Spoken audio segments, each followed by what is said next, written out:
52. Alva. Since all the dismissals, criticism, and misunderstandings, I have taken care of my DID on my own. 10 years after realizing that I have DID, the inner map has changed. I was able to find my own voice when the lid was lifted and the soul was revealed among the shards. I have it here in my solitude, where I am safe, even if I sometimes lose it when triggered or afraid. I have my language, my music, my spirituality. Freya has been dead for many years. At the time of her death, I dreamt that I was with her somewhere in the underworld. She was lying on a raft in a row of people lying on similar rafts on the banks of a river. A ball of fire was placed in her mouth, but then I cried and screamed and prayed that Freya would not burn. But she comforted me and said that this was right and that she wanted to be cleansed. But I couldn't bear the thought of that, so I ran away to find someone to save her. Then I woke up. After she traveled across the river, she was close to me.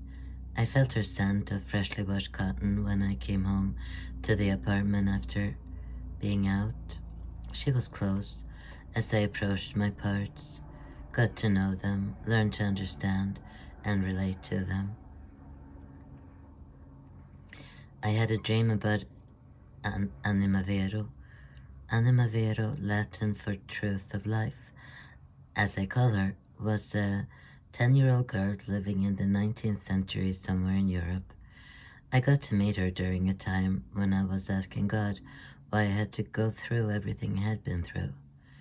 When I met Anima Vero, I was sad but ready and traveled through the wonderland of dreams into a dream that was as clear as a home video.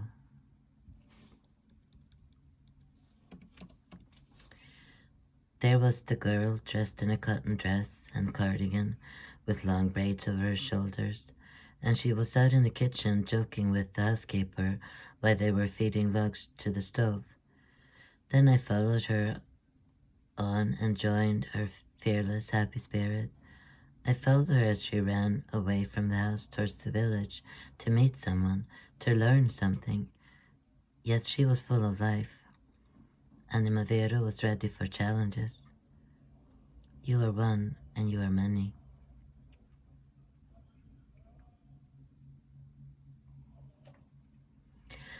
I was out in nature looking at all the shapes out there, the buds and the tubes, the leaves and pistils.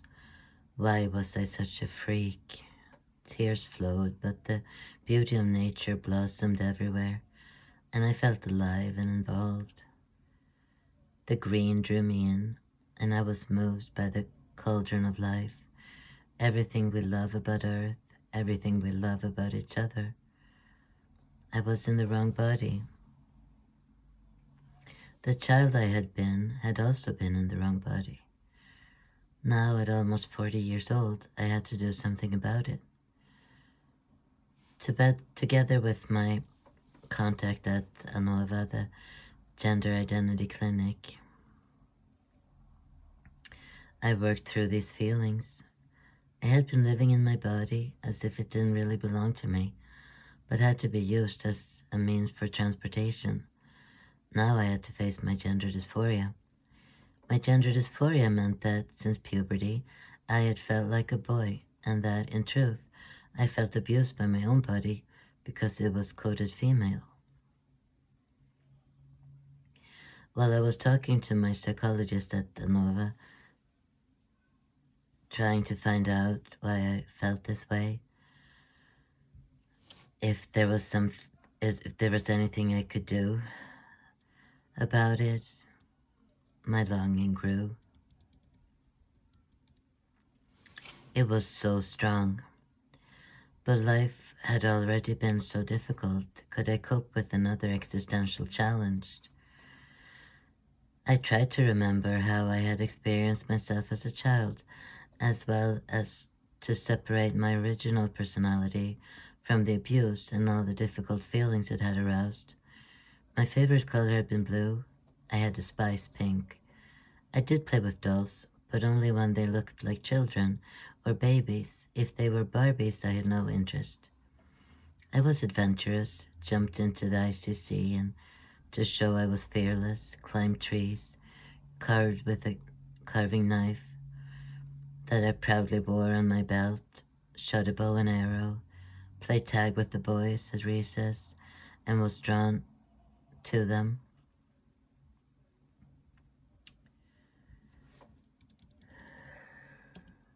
Traumas came in between, and with them I changed. I wanted to become someone else, someone who was my exact opposite, Fredrika. She roller skated, played with clay, swam and rode, nothing typically boyish or typically girlish. But when we grew up and my classmates began to form couples, she understood nothing, but stood like an outsider studying the incomprehensible customs of a foreign people. Puberty was a pain, of course, but again, my memories were invaded by the mistreatment and abuse. Beyond what someone else did and the strong emotions they brought, there was still me and my relationship with my own body. The breast development felt unnatural to me. They were not mine, but invaded me. I sometimes dreamt that they were being pushed out of me.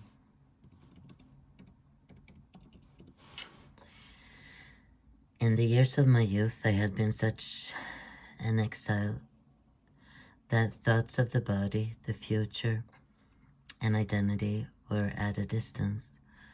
But once I bought an old man's cap and matching vest, which made me deeply happy, but I so cherished the garments that I hid them away and never wore them. When my brothers visited, I admired their shirts, sweaters, and pants, and I wished I could be like them. I was not a lesbian, not attracted to lesbian women, nor did I want to have sex with a man, but I wanted to be a man. I didn't want to have sex with a man's body. I wanted my own man's body. And as a man, I was attracted to women, so I am a heterosexual man.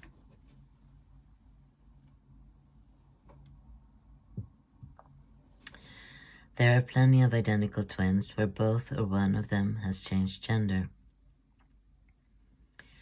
If my Elsa had been here, she would have been a woman and not a trans man like me. I don't know why I know. Maybe the next wild and beautiful journey will tell me.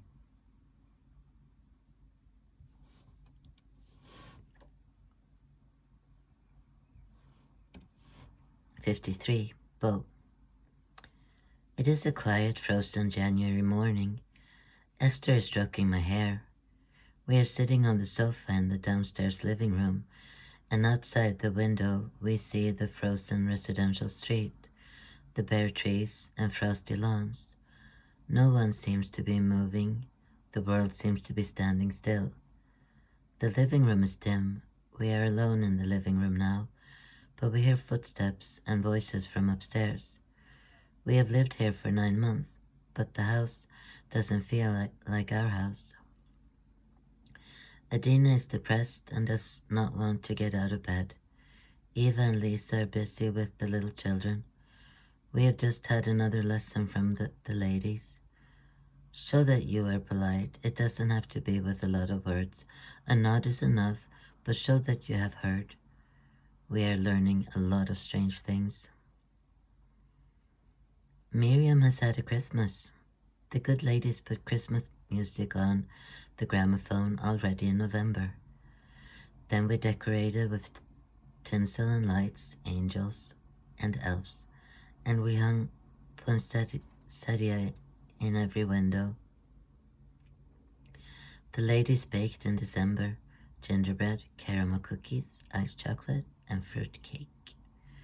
Birgitta read Christmas stories to us.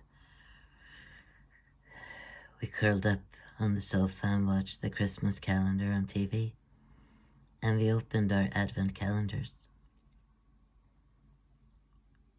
3 days before, Dad and Lena cooked. They made ham, brown cabbage, meatballs. Miriam, Judith, and Bo sat under the kitchen table and followed their steps as they moved from the table to the stove. "We're out," whispered Miriam. On Christmas Eve, Pia and her husband and adult children were in the house with us. We received packages and said thank you or nodded or thanks as we were taught. We got a lot of presents from all the people we don't know. The twins got a twin stroller, so Lisa was happy. Now the Christmas month has been replaced by quiet everyday life after the rockets and firecrackers on New Year's Eve.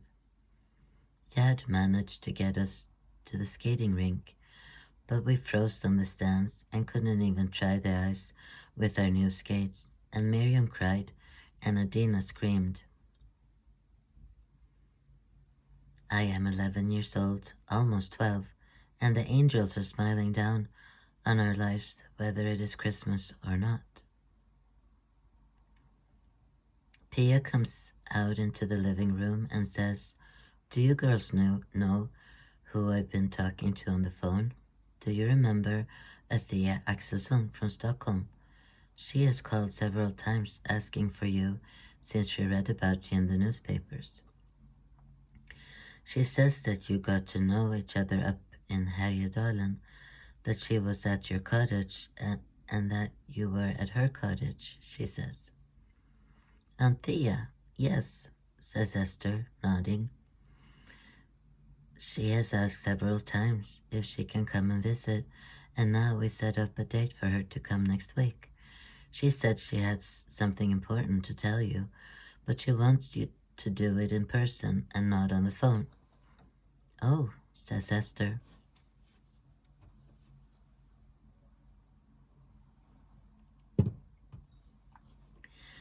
When Thea rings the doorbell, we are lined up in the hall like the ladies have taught us.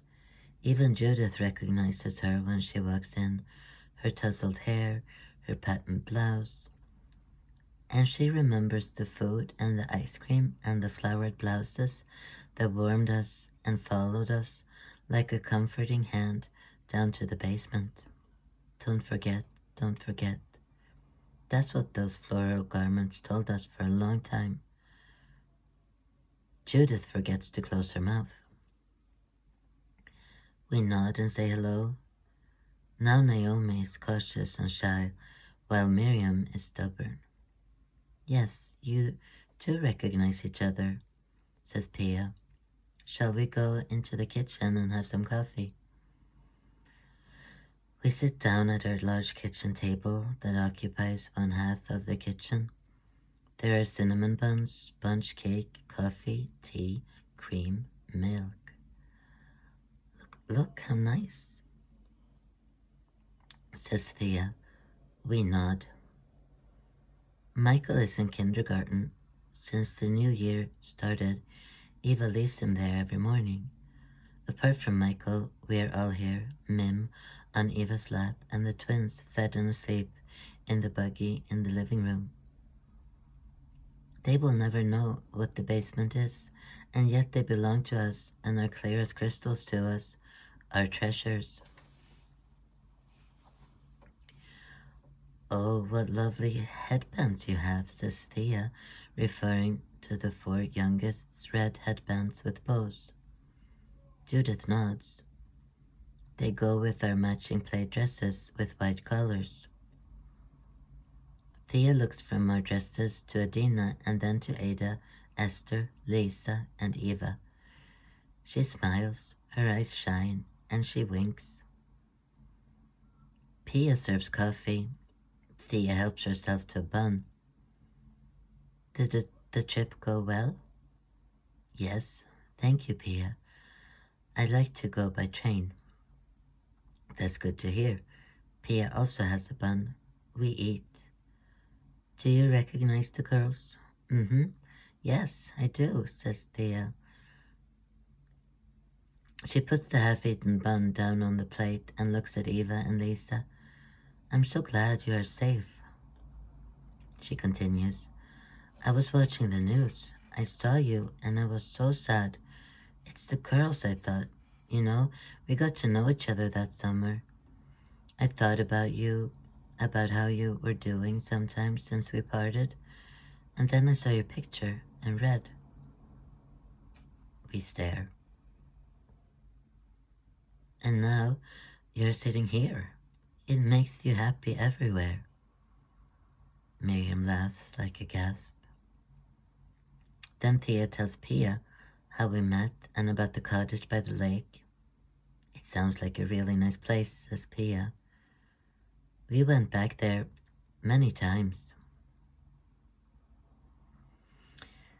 The twins are awake now and one is screaming for her mother. Pia says, why don't you girls go upstairs and play for a while, and Thea and I can talk? We go. Thea grabs Lisa's hand as she passes by and hugs it. We go up to the sofa in the alcove on the second floor and play with the twins and Mim. We wait while Pia and Thea talk, and then Pia starts dinner downstairs. The physiotherapist comes, and Bo and Miriam must go through the exercises, while Eva takes Mim in the stroller and goes to pick up Michael. We have dinner, and Thea is funny, and we find ourselves laughing, and I remember the whole white unspent summer sky. Thea sleeps in the guest room that night, and it feels like the house is warm, and in the morning she is with us in the living room when Birgitta comes with the school assignments. It feels like we are not alone. Then we have lunch, and when we are almost done, Thea tells us why she has come to us. You remember Leif Arne, who owns the cottage by the lake? It's called Sjöstugan. Did you know that? Well, Leif Arne died several years ago, and then the land was auctioned off at a cheap price. So Lasse and I took the opportunity to buy the land with the cottage and a patch of forest. It was so cheap that we thought it was just as well. Maybe we could build something, start a business, or something like that. But then Lasse passed away last year, and we didn't have time to start anything. So the land and the cottage have just stood there. So I saw on the news, I have signed over the cottage and the land to you. I want you to have it. If you come there in the summer, we will be neighbors again. But the cottage is yours. It was always meant to be. We own land.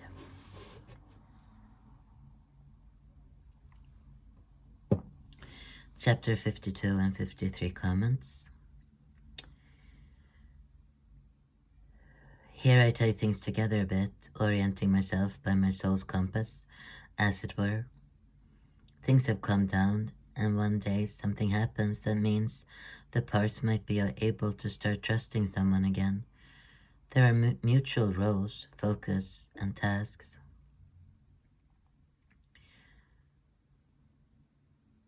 Out of the darkness, light rises. The twinhood is safely enshrined within myself, soul, identity. It has endured despite all the traumas before, but especially after Elsa's death. Anthea is another soulmate. There are many, of course. She knows what the sisters need, and I agree. Something that all abused children should receive as compensation is a piece of land and a small cottage.